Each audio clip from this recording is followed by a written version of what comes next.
visual voicemail, if you don't know what it is, and if you don't have it, if you've got a smartphone, you need to use it. I pay $2.99 a month, I think it is, for my Verizon plan. Use it every day. If you call your phone and it's like, first message sent, whatever, and you have to go through on the phone every voicemail, you're wasting so much time. I was sitting on a plane probably 3 or 4 years ago, and I hate to say this because I'm kind of a Microsoft Android user, but the guy had an iPhone, and he was basically looking at his messages. I'm like, what are you doing? And he's like, I'm basically reading or listening to my voicemails, and it basically allows you to list all your voicemails. You can see who it is. You can actually play it, and just kind of like, you can scroll back and forth, like, oh, I didn't quite get that. You just scroll back a little bit. One of the features I use a lot, well, I can call back quite often. If I get a voicemail, I'll just hit call, and I just, assuming they're calling from your mobile phone, and reply. I use reply all the time. It's like, all right, I'll just send them a quick text, hey, I can't talk right now, or whatever. So, guiding, that's one of my favorite things.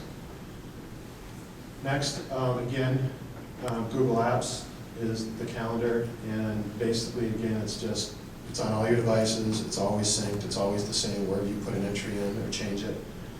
And one of the features that I've used a lot more recently is again, especially with my wife, and she's got appointments and I got appointments, and we have to, where the kid's going to be, are they home from school?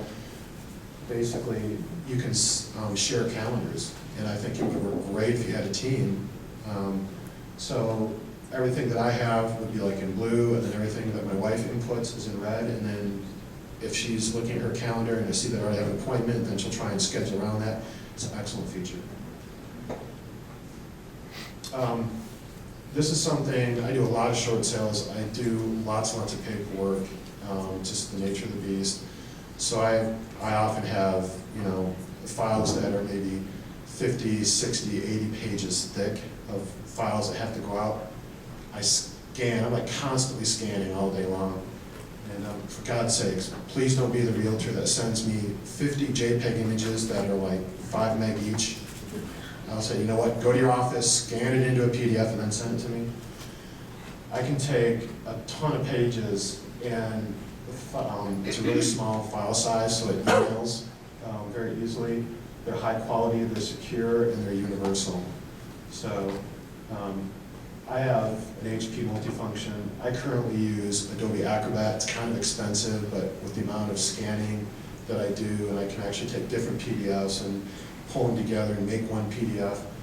I've also started using Desk PDF before I had Acrobat, and you can do the same thing. If you're writing a Word document or whatever, and you don't want somebody to know how to change it, you can just easily convert it, almost any file with Desk PDF. And then, actually, a client had showed me this one time. I use CamScanner on my smartphone. It's a free app. I just hate it when clients will take a photo of a document and then email it to me, and it's like all white out, from the flash on the upper corner. It's all dark in the bottom, and you can't read. It's distorted. This tool is awesome. You basically take the photo, and it's just amazing how it actually crops it out, converts it, and it looks almost like a PDF when they send it, but it's actually from the photograph. GPS navigation. I'm going to talk about a couple things that I'm assuming all you guys are using right now, but I live and die by this. On my smartphone, I personally use it as, it's always with me. And so if I'm running somewhere and I need to find an address, I just plug it into my phone and I get there. I don't like using it for showings because I tend to plug in a number of different properties, and then I can just kind of like keep going to them. I can set them up as waypoints, and then it just takes me, place to place to place. And I generally find that I have a subscription for it's VZ Navigator with Verizon. I generally find that it's more up-to-date and accurate. I have a newer Garmin, so it's pretty good right now, but in the past, especially with like new subdivisions and stuff, there was addresses that I couldn't find sometimes.